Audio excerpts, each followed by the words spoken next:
अदालत की कार्रवाई शुरू की जाए। Thank you my Lord. My Lord, आज इस इंसाफ के मंदिर में एक बेबस लाचार बाप खड़ा है जो अपनी झोली फैला के बेटी के लिए न्याय मांगने आया है। आज फिर इंसानियत शर्मसार हुई है। इस लड़की के साथ बहुत ही बेरहमी से बलात्कार किया गया और ये जिंदा लाश बन के रह गई। जब ये लड़की रोई, चिल्लाई, गिड़गिड़ाई, कानून की बात की, तब इन वहशी दरिंदों ने बहुत ही बेरहमी के साथ इसके शरीर में बियर की बोतलें तक डाल दी। जज साहब, यहां तक कि इसके शरीर में रॉड तक डाला और जिंदा तड़प के मरने के लिए सड़क पर छोड़ दिया।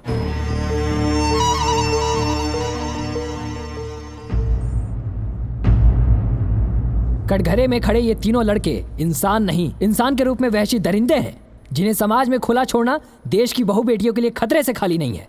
तो मैं अदालत से दरख्वास्त करूंगा कि इन्हें सजाए मौत दी जाए। Objection my Lord. सुनवाई अभी पूरी नहीं हुई है, जुर्म अभी साबित नहीं हुआ है और मेरे काबिल दोस्त ने सजाए मौत की मांग भी कर दी। Objection overruled. Thank you your honour. कटघरे में खड़े ये तीन लोग बेगुनाह बेकसूर हैं और इन्हें सिर्फ और सिर्फ शक के बिहाफ पर फंसाया जा रहा है। और शक सिर्फ इस बात का कि मौकाए वारदात पर इनकी गाड़ी मिली, पर गाड़ी में ये लोग मौजूद नहीं थे, बल्कि घटना के उस रात ही ये लोग शहर से सैकड़ों किलोमीटर दूर गोवा में अपने फ्रेंड के बर्थडे पार्टी में मौजूद थे।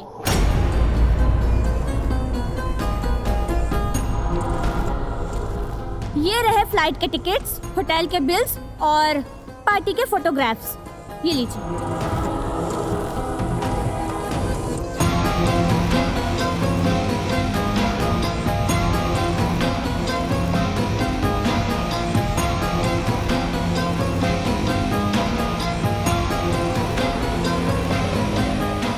और रही बात गाड़ी की, तो ये सच है माय लॉर्ड कि गाड़ी इन तीनों लड़कों की ही थी, मगर घटना के 2 दिन पहले ही हजरतगंज के चौराहे पर इनकी गाड़ी चोरी हो गई, जिसकी रिपोर्ट इन लोगों ने हजरतगंज पुलिस स्टेशन में दर्ज भी कराई और उस एफआईआर की कॉपी भी उसी फाइल में है माय लॉर्ड जी।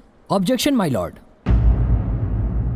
मेरे काबिल दोस्त सबूतों को तोड़ मरोड़ कर पेश कर रही हैं और केस को भटकाने की कोशिश कर रही हैं और गुनहगारों के गुनाह पे पर्दा डाल रही हैं। लेकिन उस रात का मेरे पास एक ऐसा चश्मदीद गवाह मौजूद है जो उस रात वहां मौजूद था, जिसने प्रिया शर्मा के साथ हुए बलात्कार को अपनी आंखों से देखा था। मैं उसे बुलाने की इजाजत चाहूंगा। इजाजत है। सूरज हाजिर हो। प्लीज।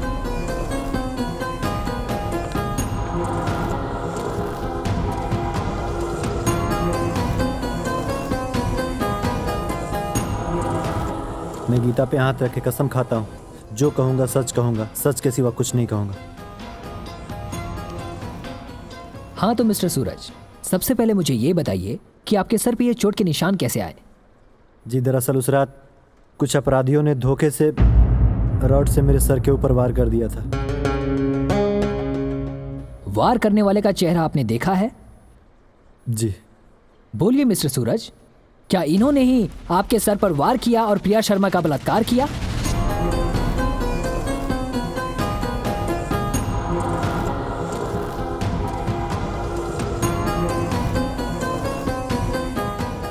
चुप क्यों हैं? बताइए मिस्टर सूरज, बताइए इस अदालत को कि ये वही तीनों लड़के हैं। बताइए कि इन्होंने ही आपके सर पे मारा था और प्रिया शर्मा का रेप किया था। बोलिए मिस्टर सूरज, बोलिए।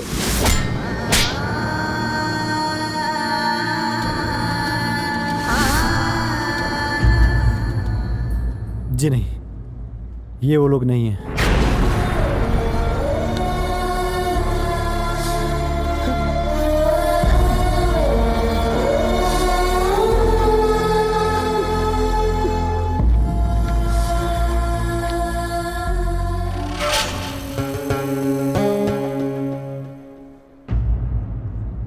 देखिए जज साहिबा, चश्मदीद गवाह ने भी हमारे मुवक्किलों को पहचानने से इनकार कर दिया।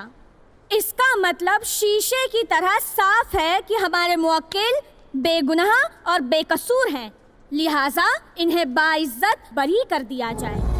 That's all my lord। अगर ये लोग बेगुनाह थे तो इनको मुजरिम बनाकर यहाँ लाया क्यों गया? जी जज साहिबा, ये बात भी मैं आपको बताना चाहती हूँ कि ये शंकर दरअसल दिखने में जितना मासूम और भोला है, इससे कई गुना ज्यादा ये इंसान अंदर से चालाक और शातिर है। जब इसे पता चला कि इसकी बेटी का रेप हुआ है और रेपिस्ट 3 लड़के हैं, जिसकी गाड़ी मंत्री जी के बेटे शोएब की है और वो गाड़ी ये तीनों चलाते हैं, तब इसके दिमाग में आइडिया आया और मौके का फायदा उठाना चाहा। और इसे लगा शोएब, अफरोज, विकी ये तीनों बहुत ही बड़े घराने के बच्चे हैं जिन्हें फंसाकर आसानी से करोड़ों रुपए वसूले जा सकते हैं।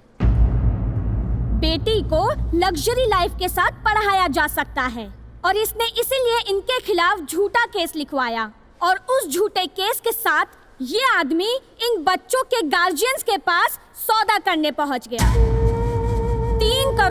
3 करोड़ रुपयों की मांग की है इसने।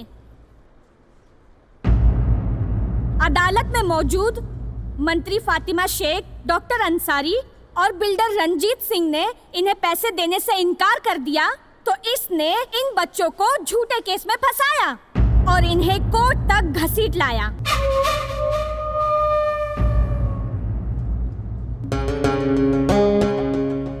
तमाम गवाहों और सबूतों को मद्देनजर रखते हुए अदालत इस नतीजे पर पहुंची है कि शोएब, अफरोज और विक्की इन तीनों के खिलाफ कोई भी पुख्ता सबूत ना होने की वजह से इन तीनों को बाइज्जत बरी किया जाता है।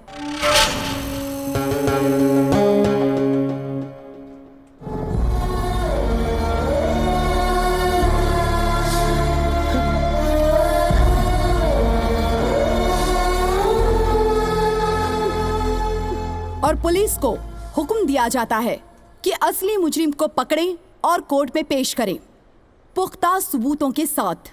The court is adjourned.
पूरा फिल्म देखे खातिर अभी डाउनलोड करी दंगल प्ले ऐप।